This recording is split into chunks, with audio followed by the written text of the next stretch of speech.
So what is up, guys? Nick here, helping you to master your technology. iPhone 11 versus iPhone SE 2020 full comparison. Now the first thing I want to cover is some of the key specs. So the iPhone 11 does feature the 4 gigs of RAM, Apple A13 chipset, 6.1-inch liquid retina display, aka an LCD display. That's a lot larger than the past. And on the back you do have a dual 12 megapixel camera here. Also, interesting to note here is that the iPhone 11 does have IP68. This one only has IP67, so it's better sealed for water and dust. Now, the iPhone SE over here has a 4.7-inch Retina display over here.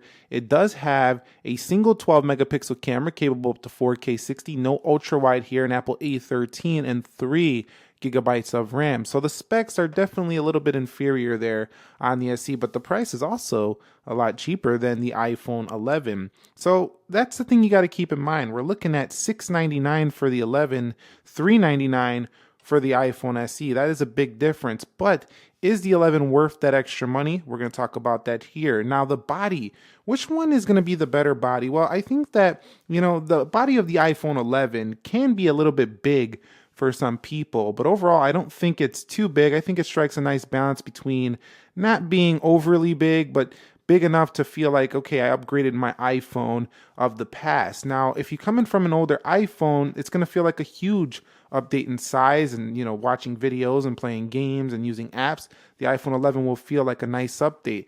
If you come to the SE, you're just going to get an internal upgrade, and like if you're coming from a 6S, a 6, or any of the older iPhones, unless you're coming from a smaller 4-inch, this will not feel like a big size jump on the SE. But if you're talking about which one has the more compact feel, of course, this is where the strong suit is to the SE. If you like that old iPhone feel where it's just kind of small and you could just use it one hand over here and not think about it, the SE is a true winner in this category. So if you haven't ever upgraded to a bigger iPhone, you probably will still love the iPhone SE. But if you're coming from an older iPhone, two opinions are going to arise if you had this device and then you went over to like this device. One is either I love this compact size of the iPhone SE. The second one is I just don't like how small this phone is. I want to go back to my larger iPhone. That's the two opinions I think that will arise if you get this phone from a bigger iPhone. But if you're not coming from a bigger iPhone, that won't even matter. Design-wise, I think it's pretty subjective. Some people like the looks of the newer iPhones. Some people like the looks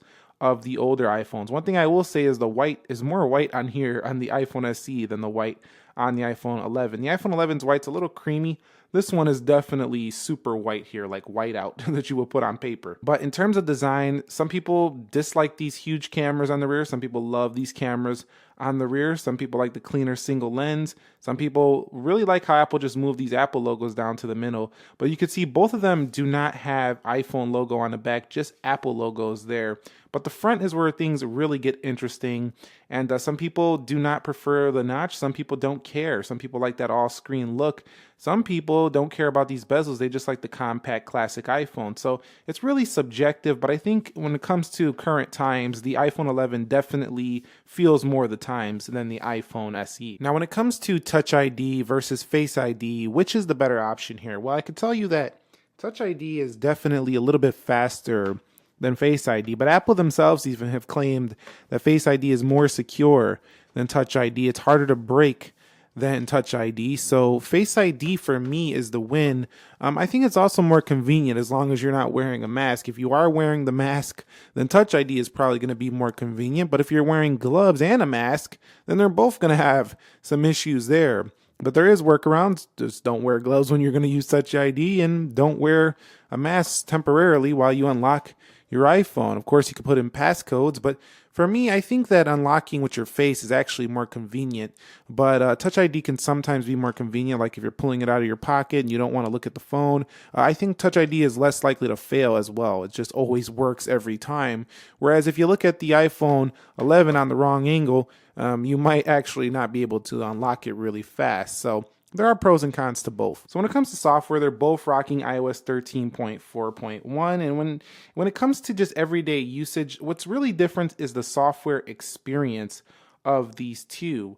Now, the iPhone 11 definitely feels a bit different when it comes to swiping up from the top to get to your control center. Also, over here, it does say 70% battery life. We can't see our battery life unless we do this over here. You do get used to it, but it's kind of missed from the older iPhones. Like this will always show your percentage of battery life right there. But the iPhone SE differs in this way. You have to swipe up from the bottom, and it's kind of like if you're used to these newer iPhones and you go to this, you're going to have to remember this. But if you're not coming from one of those, this will just be everyday iPhone use for you. So I don't think it's that big of a deal, but it is a different experience. Also, there's a 120 hertz touch sensing on the iPhone 11, and it just feels a little bit smoother, just a hair smoother than the iPhone SE, but both of them are very fast.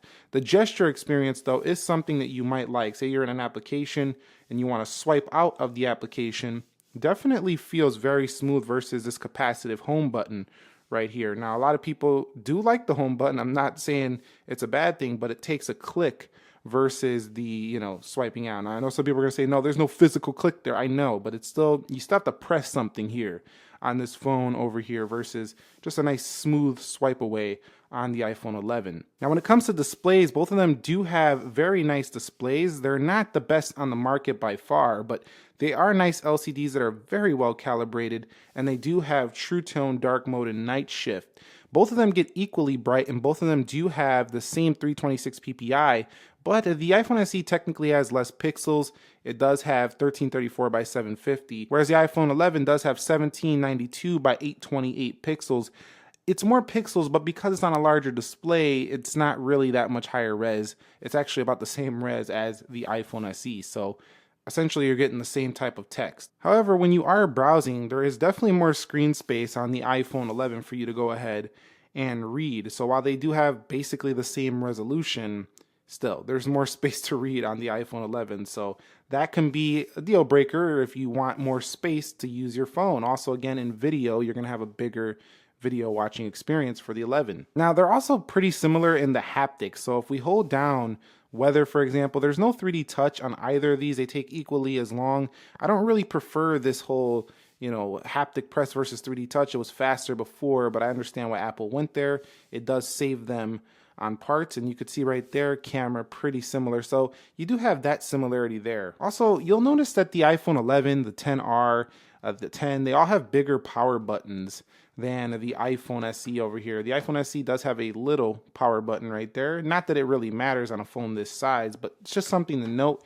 You do have a bigger power button that does combine for Siri on the iPhone 11, whereas the iPhone SE does use the home button for Siri. So that's a little bit of a different experience as well. But my final thoughts on software is that iPhone 11 feels more up to date. It feels more current iPhone. This feels classic older iPhone, just staying up to date with the current software that Apple does push out. This iPhone feels like the future of Apple. It's the way Apple's going forward, so this definitely feels more forward thinking than this one over here. And talking about performance, I'm not going to speed test them here, really. We did that already. You can check out the speed test between these two, but both of them are equally fast. They both have extremely good performance. In some areas, the SE actually will feel faster than the iPhone 11. In some areas, the 11 will feel faster. Both of them do have a nice amount of RAM, 3 gigs here, 4 gigs here.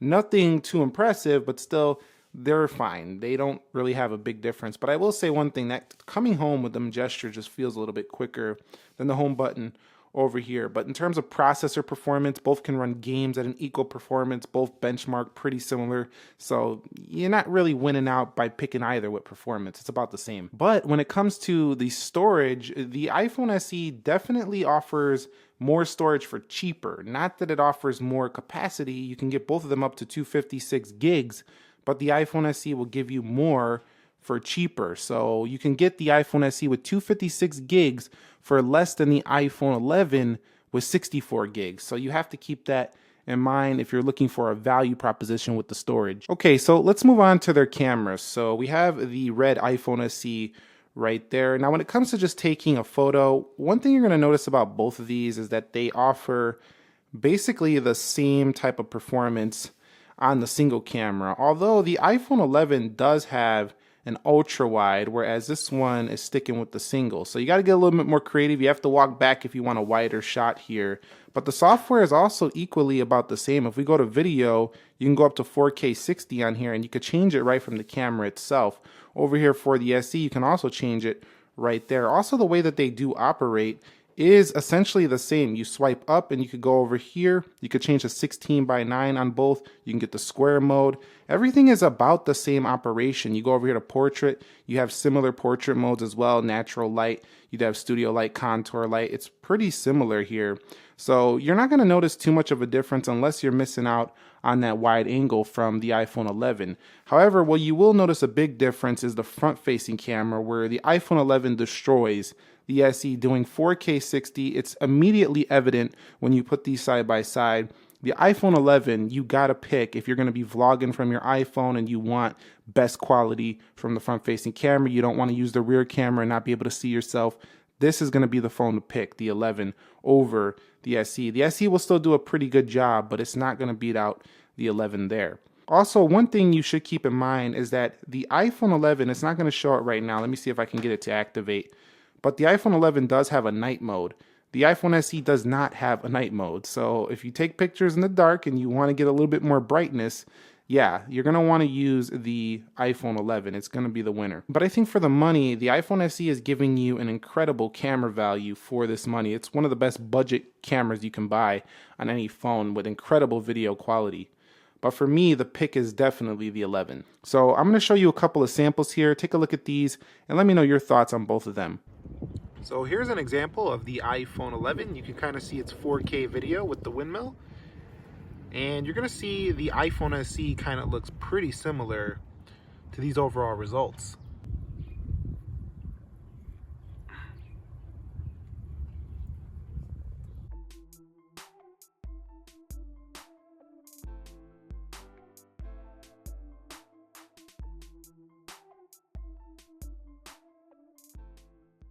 Okay, so when it comes to the audio, both of them do have stereo speakers. iPhone SE 2020 full review. Now I've done a user up. iPhone SE 2020. Now I feel like the iPhone 11 sounds a little bit better, but I don't feel like I'm hearing enough of a difference to say, oh yeah, you should get the iPhone 11 just because it has so much better audio, because that statement wouldn't be true. They both have stereo speakers and they both will do a good job, but where they both don't do the best job is battery life. And when I say that, I mean the iPhone SE comparatively to the iPhone 11. A lot of people are raving about how it's pretty good. I don't know what these reviewers are talking about when it comes to the battery life. If you're coming from the perspective of an old dying 6S, a 6, a 7, even maybe an 8, the SE performs better than some of those phones, but not compared to the 11. The 11 far outperforms the iPhone SE by like a couple of hours. I mean, it's incredibly more battery life on the iPhone 11. It's also a much larger battery size. So this is the real Achilles heel of the iPhone SE if you're looking for this feature. If you do not care, this doesn't matter. But if you really strongly desire great battery life, you would be doing yourself a disservice to pick up the SE over the 11. And phone call quality connections. Both of them don't have 5G. They're both LTE phones, and both of them do fairly well on the phone calls. Not that we make many phone calls these days, but if you do, they're just fine. So in conclusion, the iPhone 11 or the SE, well, I think the iPhone 11 is definitely the better phone objectively speaking, but remember, a lot of people's decisions aren't made objectively, they're made subjectively. I like this phone more than that phone, for example, and a lot of people are going to say, I like that smaller SE more than I like that 11. I don't care that it has better battery life. I don't care that it has better cameras, and a lot of people are still buying and will continue to buy this, and there's going to be promotions on carriers making this phone a steal of a deal. So iPhone SE is still an excellent option. It's never been cheaper with the SE to get the best chipset in a phone since 2016. We're back to that point here with this SE where you can get a cheaper iPhone with beast performance, beast camera, and be happy with it. However, if price is not a concern, but you just kind of want to know which one should I get, I'm really excited about both of them. I think you'll be happier with the iPhone 11. If you don't care about price, you don't care about size, you just want the better objective phone. So yeah, that's it between these two, the iPhone 11 and the iPhone SE. Again, check out the speed test if you want to see how fast they are compared to each other. Thumbs up if you enjoyed it, subscribe if you haven't already, and let me know if you want to see more videos like this. Stay safe, stay well. Nick here, peace.